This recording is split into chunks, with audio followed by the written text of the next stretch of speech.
আমি আপনাদের বলেছি যে আমি যে প্রচেষ্টাটা করেছি যে প্রত্যেকটা গ্রাম পঞ্চায়েতে আমি 4টে করে ক্যাম্প করেছি। এবার একটা গ্রাম পঞ্চায়েতে যদি 25টা বুথ হয় তাহলে 6টা 7টা বুথ পিছু আমি একটা করে ক্যাম্প করেছি।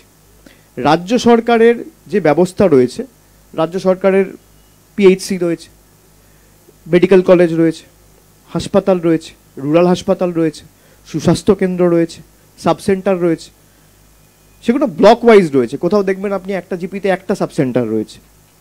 আমি চেষ্টা করেছি যে একটা জিপিতে 4টে করার।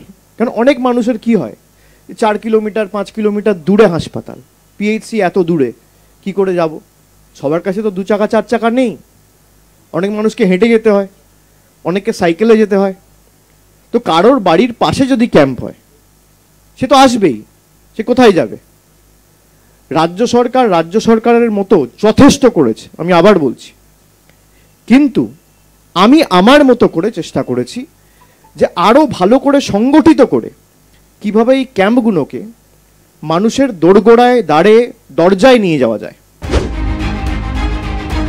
দলনেত্রী মনে করেছেন আমার পর্যবেক্ষণ কি? দেখুন, আমি আপনাকে যেটা বললাম যে পার্টি ডিসিপ্লিনের ঊর্ধ্বে তো কেউ নয়। একজন কর্মীও, বুথের কর্মীও নয়, আমিও নই। এটা সবাইকে মেনে চলতে হবে। তা আলাদা করে পর্যবেক্ষণের কি আছে? এবং আরাবুল ইসলাম তো বিগত দিনেও সাসপেন্ড হয়েছিল, এমনকি মমতা বন্দ্যোপাধ্যায় সরকার ক্ষমতায় আসার পর তাকে অ্যারেস্টও করা হয়েছিল। আপনারা যদি দেখেনি একের পর এক, আরাবুল ইসলাম, শম্ভুনাথ কাউ, মনে থাকবে এই ঘটনাগুলো।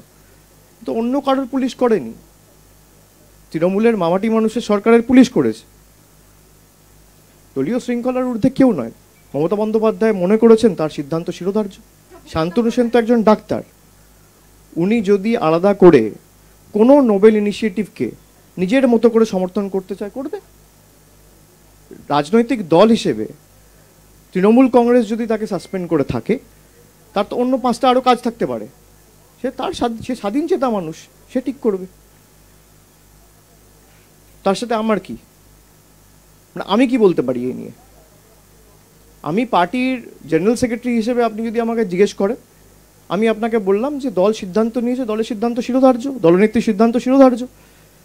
কিন্তু সে কোন ক্যাম্পের সাথে যুক্ত থাকবে, পাড়ায় কোন পেশেন্টকে দেখবে, কোথায় প্র্যাকটিস করবে, এর সাথে আমি কি উপদেশ দিতে পারি? এটা তো ব্যক্তিগত সিদ্ধান্ত, ব্যক্তিগত জীবন, দুটোর পরিসর আলাদা, দুটোর সত্তা আলাদা। আমি আমার বক্তব্য রেখেছি দলের সাধারণ সম্পাদক হিসেবে।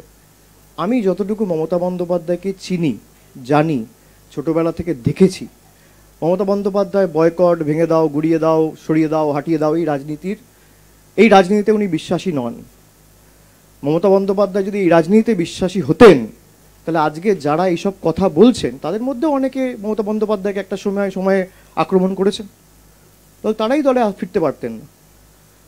মমতা বন্দ্যোপাধ্যায় যদি প্রতিহিংসা পরায়ণ হতেন, তাহলে এত সংবাদ মাধ্যম যারা তৃণমূলের বিরোধিতা করেছে, সেই সংবাদ মাধ্যমগুলোই আজকে সরকারি বিজ্ঞাপন পাচ্ছে।